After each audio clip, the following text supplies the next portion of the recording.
Welcome to the tonight's event on the history of the Master of Liberal Arts program. I'd like to introduce the host of our program tonight, Dr. Tristan Cabello. Good evening, everybody, and thank you so much for joining us this evening. My name is Tristan Cabello. I'm the Associate Director for the Master of Liberal Arts, and I'll be the host for today's event too. And today's event is very, very special because this is the inaugural event of our MLA 60th anniversary celebration. The MLA was founded 60 years ago, and this year we are celebrating the accomplishment of our students, faculty, alumni. We are bringing generations of MLA people together with many, many exciting events. There'll be free short seminars that you can attend later this year, a colloquium, a book club, a film club, and other events. We will send the definitive schedule very, very soon. And so quite logically, we wanted this first event to be about the long and rich history of the program. What's going to happen tonight is that in the first part of the event of the program, the first 10 minutes, I'm going to share some of the archives that we found about the MLA program, about the prehistory, I want to say, of the MLA program, the 60s, the 70s, the 80s. And then we'll have a conversation with a few panelists. Many of them have been teaching in the program since the 80s, and we'll talk with them about the most recent history of the program, and also the present and the future of the MLA. So Peter, off we go with the slides, maybe. Thank you. Let me rearrange this.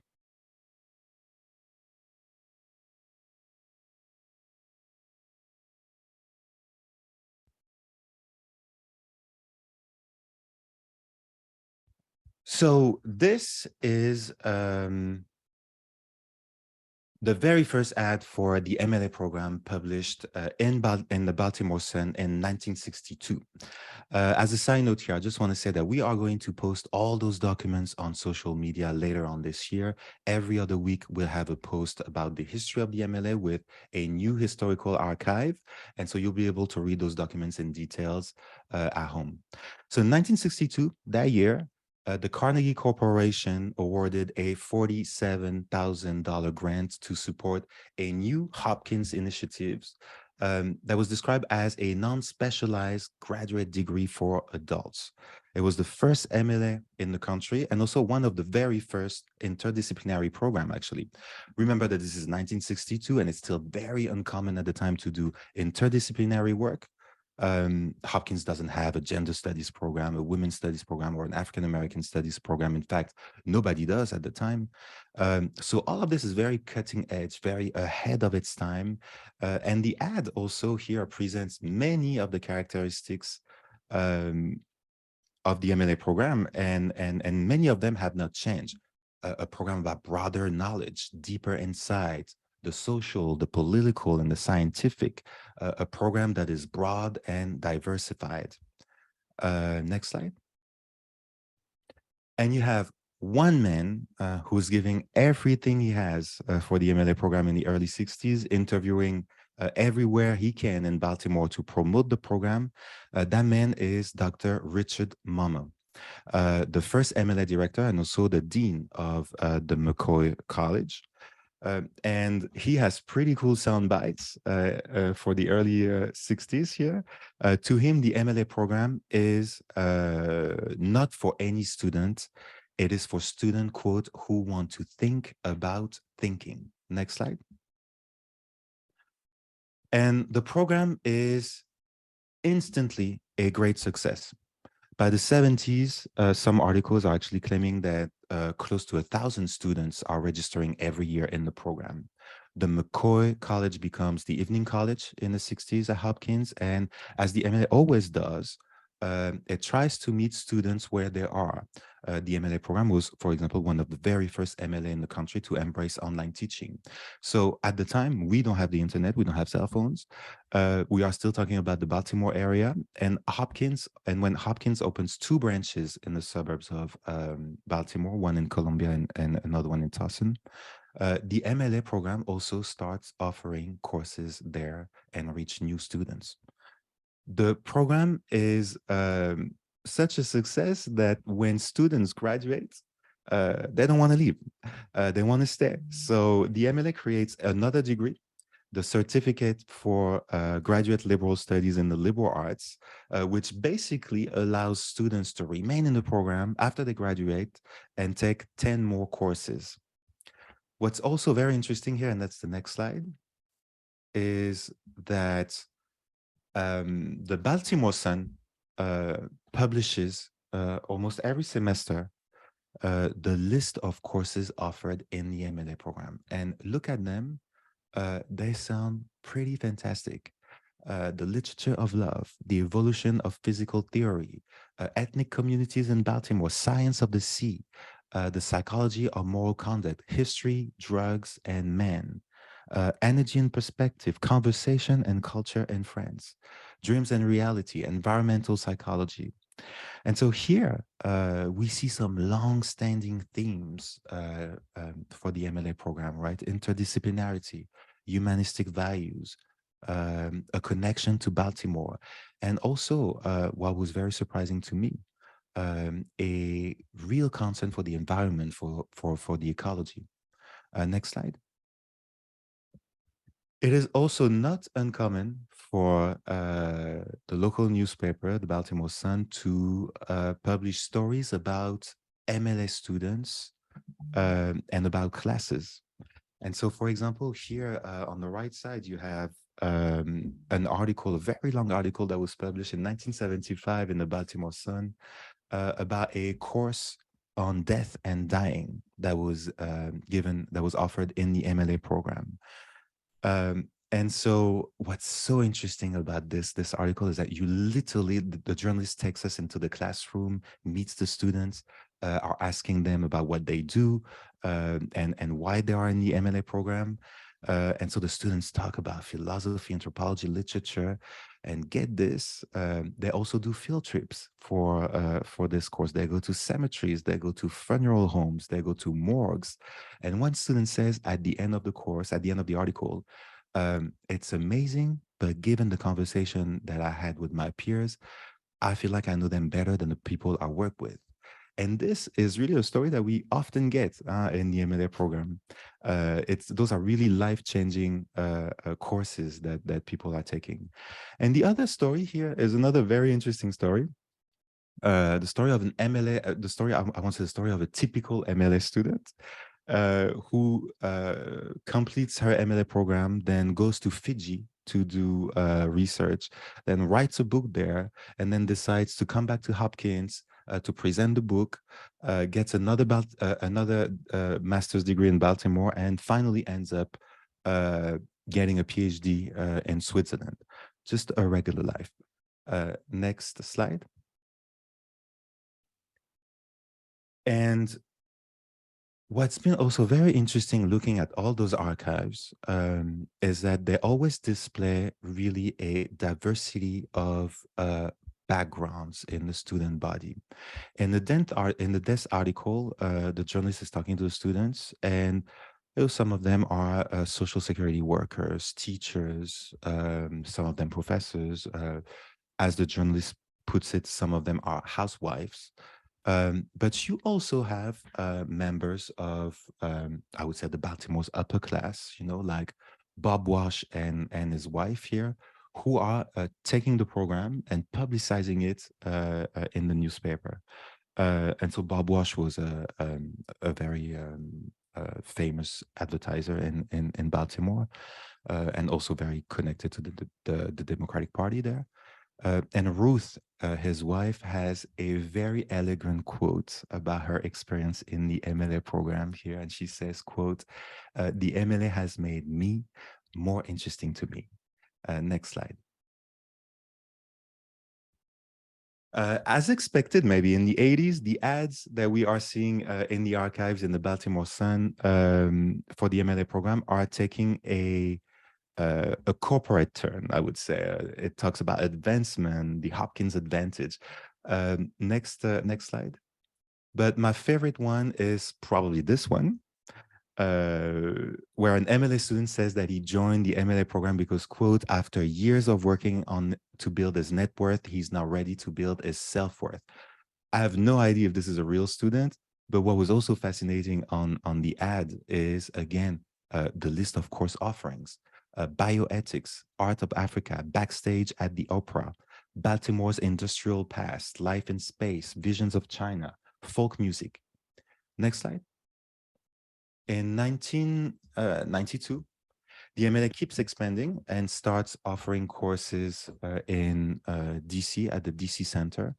Not that in a couple of years, it is very likely that we will continue this tradition and offer more events and maybe classes at our new center in DC too. Next slide. And in 1992 too, and that's the article that I wanted to, the document that I wanted to end with here.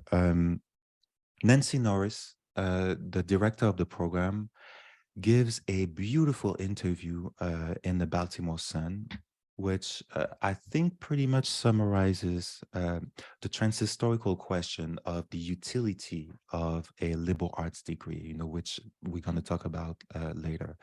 And she says some beautiful things here about MLA students. She said their main goal is really to understand life.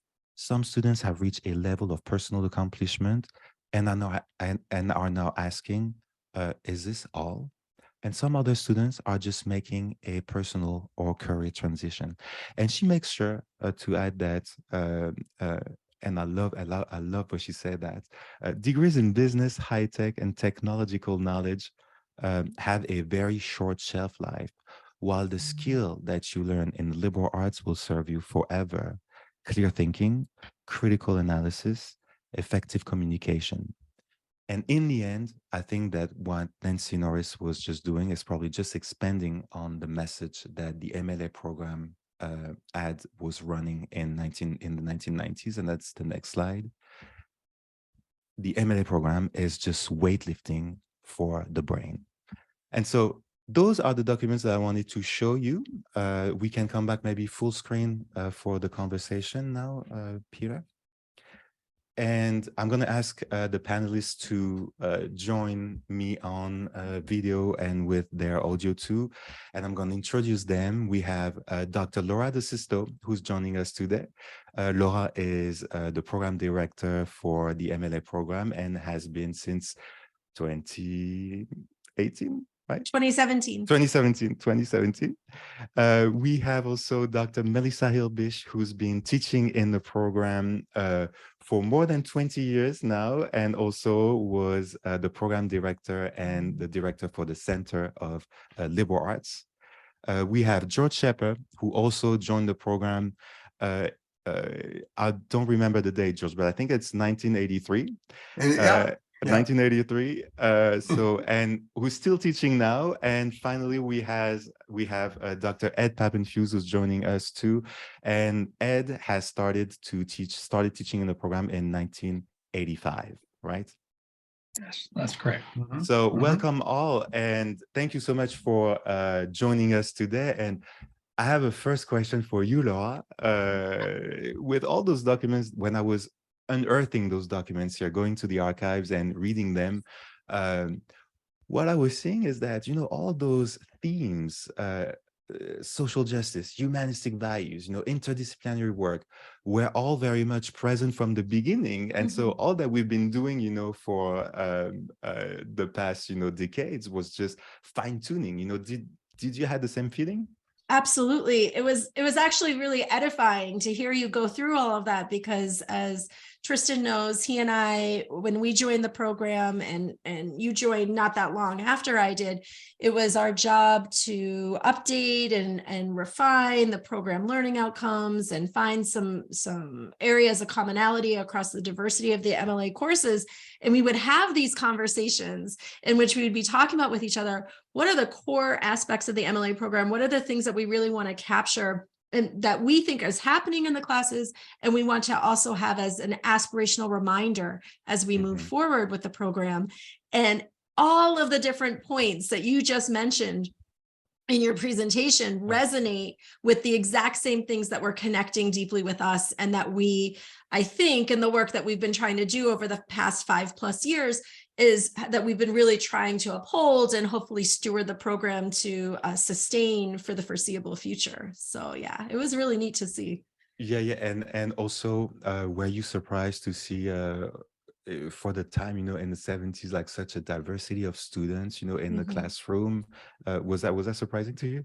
Yes, absolutely. That's something that certainly within our time period, within the MLA program, the diversity of our student population is one of our strongest characteristics, because our students bring so much to the table in every single way possible in our classes and their discussions, the energy that they bring, the wide range of their backgrounds and experiences, and even the stages of their lives and their motivations for joining the program creates this really incredible synergy that happens in our classes with the exchange of ideas and the shared commitment to understand themselves and the world around them better, and to see that same composition of students was present even in the earlier years and decades of the MLA program, again, is so edifying, because it really helps us see that who we are and what we're trying to do as a program is very much within the tradition and the legacy of what the MLA program has always been. Same thing as well, actually, with the course titles, right? We always say that our courses are topic and question driven, and that they're interdisciplinary in nature, and really about trying to unearth or unpack ideas around themes that we think are really interesting for our students and important and responsive to the world around us. That's exactly what I was seeing emerge in those course titles that you were showcasing in your presentation. So it's neat to see. Ed, I think you started teaching in the program in the mid-'80s. Can you tell us, what it was like to teach in the mid-'80s in the MLA program?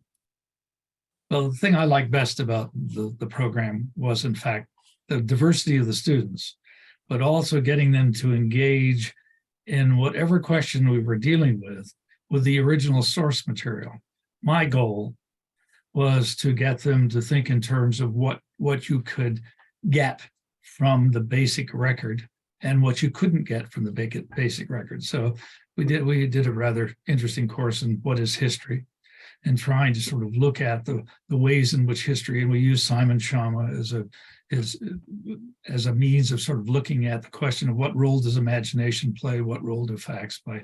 But the whole idea was to get people engaged and looking underneath the problem at hand. I mean, and Follow the North Star, for example, we were basically looking at all of the questions of who ran, why did they run, what information do we have that can enlighten us with regard to the whole question of the escape from slavery, the impact of slavery on the society. It's the students, and again, back to everyone that I dealt with had a certain level of his or her own creativity of getting into the material and then coming out of it and looking at it in a broader way. So can you talk more? I have a tendency to talk too much, so I'll stop. No, but Ed, can you talk more about in the 80s, for example, why were students joining the program? Why were they there? Well, for example, some of the people who were there were actually teachers who wanted to do more with their sort of liberal arts underpinning.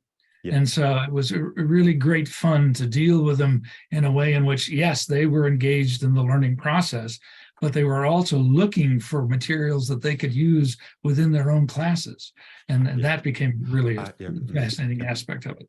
We had one of the things that I really enjoyed doing was this is a little bit earlier actually, dealing with the first efforts at environmental history with Charlie Stein, where, the whole idea of, our environment, how did we get to where we were? We looked at the whole business of, for example, of the Baltimore water supply as both something important to the city, but also destructive to the environment. And it was a very enjoyable time, especially going out on some of these trips that we did with the students as well. George, you also started teaching in the program in the early 80s, right? Yes. But can you talk more about, since we didn't talk about the more recent history here, the 80s, the 90s, the 2000s, what were the key changes? What did you see changing, in the program, maybe in the student body, in the courses offered? Yeah, let me say to begin with, I feel like I'm an MLA family because my late wife was an MLA student in the 70s, just as we met. Okay. And then I started teaching for the MLA program, and then she started teaching for the MLA program under Melissa. And so it became really a life story. And our relationships with students went on for years and decades, because as students went to graduate school and went on to other kinds of careers. So it was omnipresent. I mean, you felt that was always part of your life. And in terms of the 80s, I think why some people were gravitating to the MLA was precisely because it was not a disciplinary program. I mean, it's one thing to be an English major, an art history major, but it's a completely different thing to take courses that, I know this is not the term we use anymore particularly, but the history of ideas, which by its nature said, okay, I'm going to pursue something, but it might involve art, might involve music, might involve, history, politics, and you don't even know where it's going. And the one thing I mostly want to say about these MLA students is that being a teacher in the program was the absolutely perfect way to know that you're always going to be yourself a student forever. Because every class I taught, I was a student, always a student. Right. I mean, I said the same thing, George. I said the same thing. No.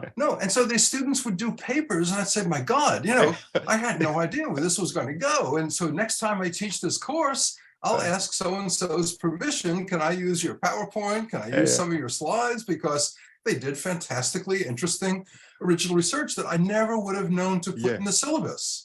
And that's the beauty of it. It was like an endless learning project. Endless learning. I totally agree with that. I mean, I always tell the students, I mean, you are the experts, on your topic. I can absolutely teach you how to write, a good academic paper, but you are teaching me the content, So that's beautiful. It's always a learning experience. And when people say, why do you love what you're doing? I says, I always wanted to be a student. Now I can be a student forever. Melissa, you were the program director from 2000 to 2016, and also the director for the Center for Liberal Arts between 2014 and 2016. Can you talk more about this? What was the Center for the Liberal Arts? Well, actually, the Center for Liberal Arts started earlier than that. So it was 2008 when the Center for Liberal Arts started. The MLA program was in, you talked about the early McCoy College. That McCoy College then became the School of Continuing Studies, and then became SPISB, the School of Professional Business and Education. And at that point, the MLA really didn't fit there anymore. And so there was a move in 1999 from the SPISB, the old SPISB, into arts and sciences and into advanced academic programs where it is now. So when I was interviewing for the job, I didn't know any of this was happening. I didn't know that they had sort of removed the history of ideas emphasis within the program. And so that was all an interesting surprise. So I was the transitional director bringing the program into arts and sciences. And then what happened after that is that the School of Business and Education imploded because Mr. Carey donated a great deal of money and created the School of Business, the Carey School of Business. So education and business had been together for years, split, and went into their own schools. And there was no continuing education division at Hopkins anymore. So there were other programs in SPISB that had to find a home or were going to be eliminated. One of the programs was the Odyssey program, which is a non-credit program. Liberal arts for working adults, and the other was the Evergreen Society, now the Osher at JHU program. So President Bodie, who was a huge fan of the MLA program, always referred to it as the gem, the jewel of the university. And the deans at the time, Dick McCarty, and then Dan Wise, and then Adam Falk, came to me and to Sarah Steinberg, who was the associate dean at the time, and asked if we would take these non-credit programs in. So we agreed to do that, but only if we could put them into a structure that made sense. So the Center for Liberal Arts became the Center for Liberal Arts at Johns Hopkins with both credit and non-credit. And there was a lot of simpatico. We did events. Students went back and forth. They'd finish the MLA, then continue taking courses in Odyssey. And I just have one in my class right now, my Osher class right now, that did the MLA and has been in the Odyssey program and now is in the Osher program. And so it's kind of old home week. So it was just a way of organizing the programs, but also to create simpatico between the programs. Yeah. And so if I understand correctly, Melissa, that center was housed at Krieger, at the Arts and Science School. It was in advanced academic programs within the School of Arts and Science. Okay, great. So, and it was a wonderful way of, we had so many events that brought in hundreds of people to the campus. And so it was a wonderful community outreach program. And we had a lot of support for that at the time. Right. I just want to mention to the audience too, because we have a lot of people in the audience actually, that you can ask questions to the panelists and I'll relay the questions. You can post your question in the chat box here and I will make sure to ask the questions. So another conversation that I wanted to have with you is that I think that this longevity of the MLA program really shows that a liberal arts education is central, at Johns Hopkins University. And many of our students, join us after college to learn how to critically analyze the world around them, how to deconstruct discourses and messages, how to learn how to think. Why do you think it is, and maybe now more than ever, I would say, still essential to study the liberal arts? Maybe I'll start with Laura. Okay. What I would say is it's many of the same sentiments that you were sharing even from those prior students in those newspaper articles. It was that desire. So many of our MLA students it's both the inward looking for themselves, that they are driven by an intellectual passion and a curiosity and an understanding that there's so much more that they don't yet know, that they want to know and understand.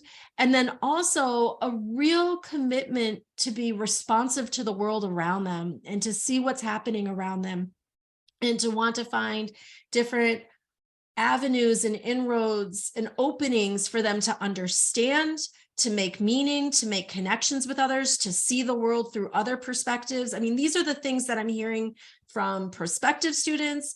I see it on applications. And then, of course, in our conversations with students and the work that both you and I do with students in their capstones, as they're looking back on their MLA time, those messages come through over and over and over again. The need to make meaning for us as human beings is so core to who we are. And that quest in terms of meaning making, I think, is something that we in the MLA program take very seriously. And we try to do it in as many different ways as makes sense within the broad parameter of the MLA program, so that students are exposed to that activity in different ways through different lenses, which I think provides them with a more sophisticated and nuanced understanding of how to read and make sense of who they are in the world that we're in. And that reminded me of this conversation that we had at the AGLSP, the Association for Graduate Liberal Arts program. A lot of those degrees, out there, the industry degrees, right, are claiming that they can find you a job, right, right away. That if you get this degree, you're gonna get a job. But the truth of the matter is that we actually don't know what the jobs are. What are the new jobs going to be? In 5 years, 10 years, I'm guessing that now if you take a course on social media, for example, everybody's leaving Twitter, like since last week. And so, things change very quickly when the skills that you get in the MLA program, that thinking, the writing, the researching, the getting new perspectives onto the world, they will serve you, for a lifetime. You are actively learning how to learn, right? So yeah, and what I hear from students too is regardless of their professional commitments or their work or their daily life, they are finding ways to bring what they're learning from the MLA program into those aspects of their lives. So even if they have a heavily quantitative job or a very technical position or anything along those lines, they're still finding those connections between their MLA studies and what it is that they're doing in their professional lives. I always used to tell them that they put the MLA in their pocket. So it's a pocket degree. You put it in your back pocket and you take it with you, whatever you do and wherever you go. And you find all sorts of things to use for. People use the degree in so many creative and interesting ways. And I think, one of the other things that's important to the students is the community aspects of the program, being able to talk to other students and faculty. The conversation is so important to them. George, you wanted to say something? Anybody wants to add? No, just that also, aside from, whatever job, career, profession you go into, you're never going to finish asking questions about the meaningfulness of what you're doing. And the MLA program is all about what is meaningful about the things you do, and to never finish questioning, always questioning. I mean, that's the program is dedicated to that, learning to learn and never, stop asking questions. Yeah. Ed? Pardon? Did you want to add something, Ed? No, I think one of the difficulties we face today is that as the economy is so, let's say, tenuous, that finding the resources to pay for the MLA program may be difficult for some people who we really would like to have in the program. And I would like to see more in the way of less emphasis on how much could be made off the program and how you could bring more people into the program through. There are plenty of people who are associated with deep pockets with the university that might support the ability for more people to participate in the program, because they could then afford to participate in the program. The quality of the program is extraordinary, at least from the standpoint of the people that I was able to work with at several different levels. I did some teaching as well with undergraduates, and for a time back in the 80s, a little bit before that actually, I taught the undergraduate history research seminar with students from all over the world who were engaged in this a history degree here. So at any rate, my feeling is that we've got to find ways in which to help more people participate in what is a superb program. So I realize I'm looking at the financial side of things, but other than that,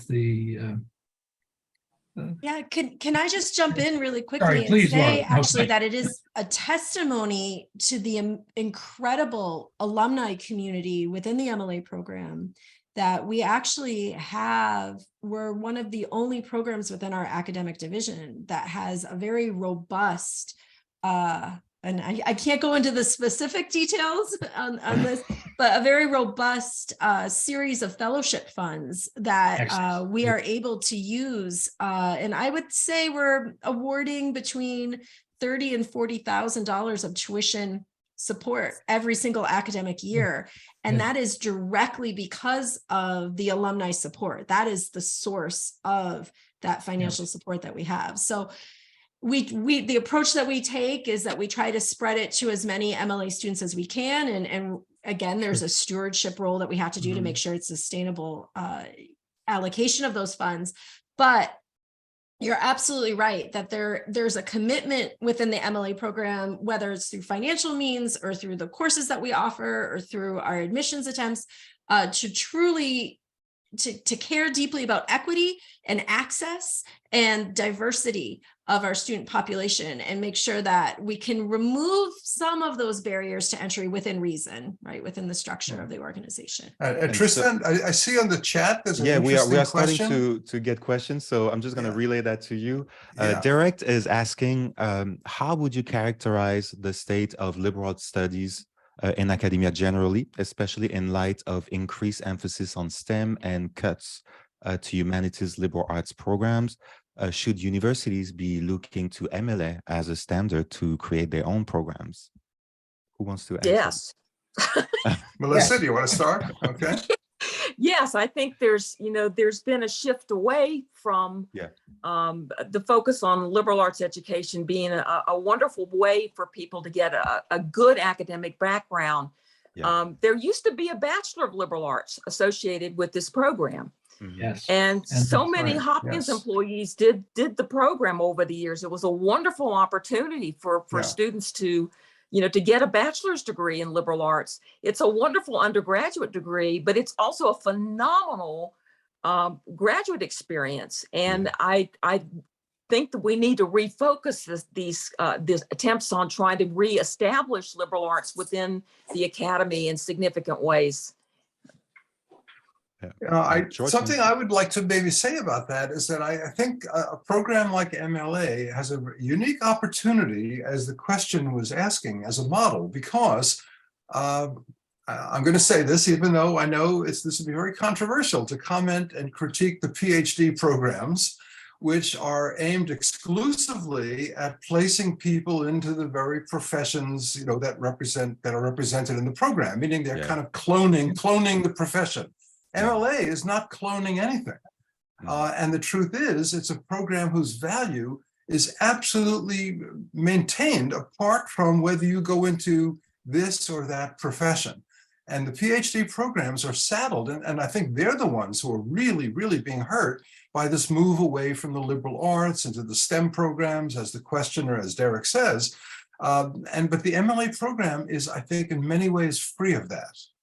And is a different kind of model, because it's a life model, not just a job model. We have another question here from David. That says, I received my MLA in 2012. Hi, Melissa. I've taken a class with both Melissa and Dr. Papenfuse.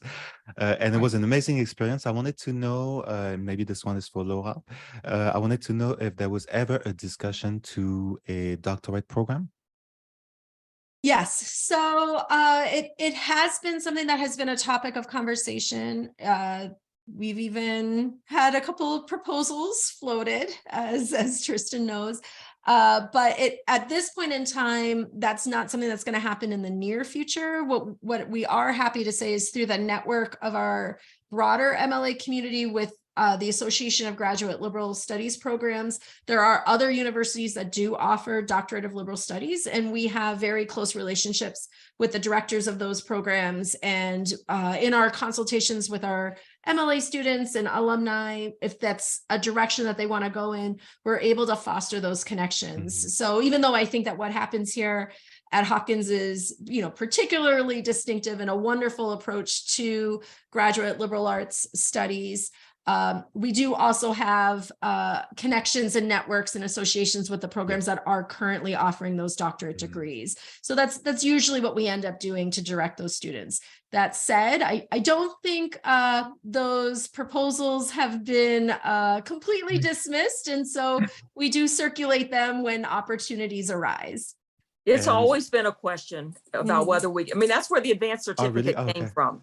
That's really where it came from, because students wanted to go continue with their studies. And so the advanced certificate was created because. Yeah. And can I use that as an opportunity to plug, though, that there's an alumni tuition, there's an alumni benefit that if an alum of the program wants to take MLA classes and if they do not care about receiving the academic credit for it, they can audit our courses for just 1/3 the tuition rate. So that is an incredible benefit. They can also enroll and take the courses for credit too. And there's information about all of that on the website. I don't know, Tristan, if maybe I'll try and find the link and I'll post it in the chat or something like that. But there are opportunities even after students complete the MLA program to continue coming back to us. So I should have made that point as well earlier. Another question, Ed, go ahead. No, I was just going to say, Patty makes a very good point too in the chat, which and so Patty was saying, like, I wouldn't have been able to do the MLA program if I wasn't a JHU employee. The Hopkins master's degree has definitely helped my career, but is much more valuable than just that. And I just want to say that Hopkins just recently also increased the tuition benefits for all employees. So the MLA program becomes more and more affordable for JHU employees. That's good, because it's been stuck in the same spot for years and years and years. That's great. Yeah, there's been a huge increase like this past year. Marla is asking, and I don't know the answer to that question. How large is the Hopkins MLA alumni network? So I was just spending some time reviewing the list. It's in the thousands. It must be thousands. Yeah, it's well over 2,000 in terms of the records, at least from what I could tell. Any other question from the audience? Is there anything else that you want to share about the program? Your favorite thing? Maybe we have, 3 more minutes here. What is your favorite thing about this program? Why do you think it stands out? It is an incredibly powerful community of students. It's like joining, I mean, I hate to use the word cult, but that's what it feels like sometimes. The students are well connected to each other. They're connected to the faculty they had classes from, and they remain connected to each other long after they're completed the program. And I think that's the most powerful aspect of the program. Yeah, totally right. Yeah, I would echo that. I mean, it's certainly the students are incredible. And I think Melissa captured that beautifully. What I would also say that I think is really a strong point about the MLA program, and I think it's also part of the reason why we have such an incredible cross-section of faculty who come to it, is that because of the way that we approach our courses and our course offerings, that they are extensions of that faculty members' research interests, expertise, the questions, the open questions, going back to George's point, real genuine questions that these faculty have that they bring into their courses allows those conversations to be authentic and that academic work and exploration to be genuine. That's happening. It's not just a conveyor belt of courses in which the faculty are interchangeable or that sort of thing. So they're bringing their passions and interests in to a group of students who are highly motivated and curious and intellectually committed as well. And I think that synergy as well is something that's really distinctive about our program. George, do you want to add something? No, I think that says it beautifully. And, the idea that this is a community, that it's not just the kind of a semester's enrollment with a roster. It's an ongoing community, that it's an intellectual community and it's a social community in the best sense. Yeah. Ed? No, I just enjoying listening to everybody else right now. Well, Ed, I just saw a question pop up. And maybe this will be something that will allow us to share a little bit of what we were chatting about before the session began. I saw a question about the transition to online. And I wondered if you wanted to share your connection with that. Well, my connection with it was that I really enjoy working with the students in the classroom and getting them to work online and to bring what they find into the classroom. When it came to the question of doing classes online, I've done several classes online, but I find that there's a tendency with classes online to be too rigorous, to be too bureaucratic with regard to how you actually manage the course. I thought it was rather interesting that we've now lost Blackboard. As of, if you got any files left on Blackboard, folks, take them off because it's going to be gone. The thing about the in-classroom experience is it can be much more free-flowing and interactive than dealing with it in terms of the Zoom environment. On the other hand, you can set up the Zoom environment whereby there is interaction. And you can utilize a lot more material rather effectively that way. So that's my 2 cents. But I found that the Hopkins' approach to teaching online, as far as classes were concerned, demanding in a structural way, which just did not work exceptionally well for me. That's one of the things, just to share a different perspective on it, one of the things that I hear from our students who are enrolled in our asynchronous classes is it actually gives them an opportunity to provide thoughtful and in-depth responses to each other in a way that in real time in a class discussion, we as faculty know often there are certain voices that can be heard pretty consistently in those conversations. Whereas in an asynchronous, which is where a number of our online courses are, there's no hiding. There's room for everyone's voice, and there are opportunities for everyone to take time to think, to read through each other's responses, which I think, going back to your point, Ed, certainly does increase the workload for everyone involved. But it also allows for a different type of responsiveness and a different type of thoughtful engagement, in which we have to listen to and attend to everyone in the room rather than the most consistent. And so that's been a really interesting, because my previous background prior to coming here was, traditional in-class teaching. And that's something that I've seen consistently emerge across the online classes that we've been offering. That is one of the great strengths. And it really, what's really good about it is that you have the ability, there are some people that are so enthusiastic that they tend to dominate. And when you have that environment, when you're online, you can moderate that and you can engage people a little bit more. So no, I agree with you on that score. Thank you so much, Ed. So on that note, I just want to say that we are running out of time, and I just want to keep track of time. And I just want to say thank you so much. This is what happened when you get MLA people in a room. They can't stop talking, right? So thank you so much, Melissa. Thank you so much, George. Thank you so much, Ed. Thank you so much, Laura.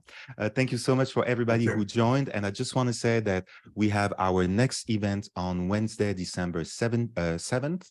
At 6:30 p.m. Eastern time, and it's going to be with all of our alumni, many of our alumni who will talk about their experience in the MLA program. So thank you, everybody. Have a wonderful night. Bye. And I want to say hello, Rain. Hello, nice to hear from you. Yeah, hi, everybody. Hi, everybody. Bye. Good night. Be well. Good night. Good night. Bye.